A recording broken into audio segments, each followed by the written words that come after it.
নতুন করে এই গ্রেপ্তারি পরোয়ানা জারির বিষয়ে বিস্ফোরক এক মন্তব্য করেছেন বাংলাদেশে নিযুক্ত সাবেক ভারতীয় হাইকমিশনার বিনা সিকরি। ভারতীয় গণমাধ্যম ANI-কে দেয়া এক সাক্ষাৎকারেই শেখ হাসিনার গ্রেপ্তারি পরোয়ানা নিয়ে কথা বলেন তিনি। I must say that there is absolutely no evidence on any of them. আসসালামু আলাইকুম রহমতুল্লাহি ওয়া বারাকাতুহু। সম্মানিত দর্শক মণ্ডলী, গুরুত্বপূর্ণ এবং তথ্যবহুল একটি প্রতিবেদনে আপনাদের সবাইকে স্বাগতম। আজকের ভিডিওটি খুবই গুরুত্বপূর্ণ। টাইটেল এবং থাম্বনেল দেখে বুঝতেই পারছেন। আমি অল্প একটু সময় নিব এই চ্যানেলে, খুবই সংক্ষিপ্ত সময়ে আপনাদেরকে নিউজগুলো আমি বলে দেওয়ার চেষ্টা করব যাতে আপনারা বুঝতে পারেন। চ্যানেলটি নতুন, দয়া করে সকলেই সাপোর্ট করবেন, চ্যানেলটিকে সাবস্ক্রাইব করে দেবেন।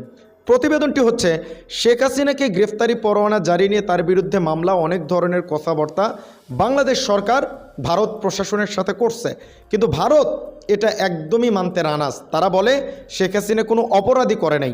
আজকে ভারতীয় পররাষ্ট্র মন্ত্রণালয়ের সাবেক পররাষ্ট্রমন্ত্রী তিনি বলছেন, সেই কথাটাই আপনাদেরকে বলতেছি, শেখ হাসিনা কোনো অপরাধী করে নাই। প্রমাণ কোথায়? প্রমাণ তো সচিবালয়ে জ্বালিয়ে দিছে। আর আসিফ নজরুলের মতো যারা আছে তাদেরকে রাখছে এই সমস্ত আপনার প্রমাণাদি মিটিয়ে দেওয়ার জন্য। আসিফ নজরুল স্যার যে কাজটা করতেছেন এটা জাতির সাথে গাদ্দারি। এই যে আমাদের ভাইদের রক্ত, এই রক্তের সাথে গাদ্দারি, এটা আমি মনে করি।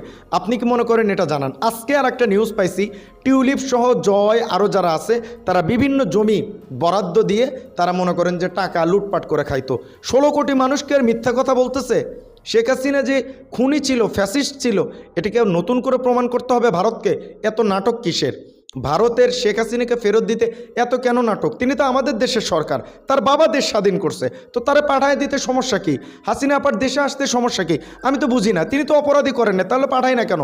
সর্বশেষ যে কথা, শেখ হাসিনার নামে মামলা হইতেছে আন্তর্জাতিক ট্রাইব্যুনালে, বাংলাদেশ থেকেও এরা চেষ্টা করতেছে, কিন্তু ভারত দিতে নারাজ। হাসিনারে দিবে না, তারা সেখানেই রাখবে, সেখানেই হাসিনা নাকি ভালো থাকবে, বাংলাদেশে আসলে নাকি বাংলাদেশ অনেক ক্ষতির মুখে পড়বে। এটা হচ্ছে তাদের কথা। এই ছিল আজকের আপডেট। এরকম নিত্য নতুন আপডেট সবার আগে পেতে আমাদের চ্যানেলটি একটু সাবস্ক্রাইব করে রাখবেন।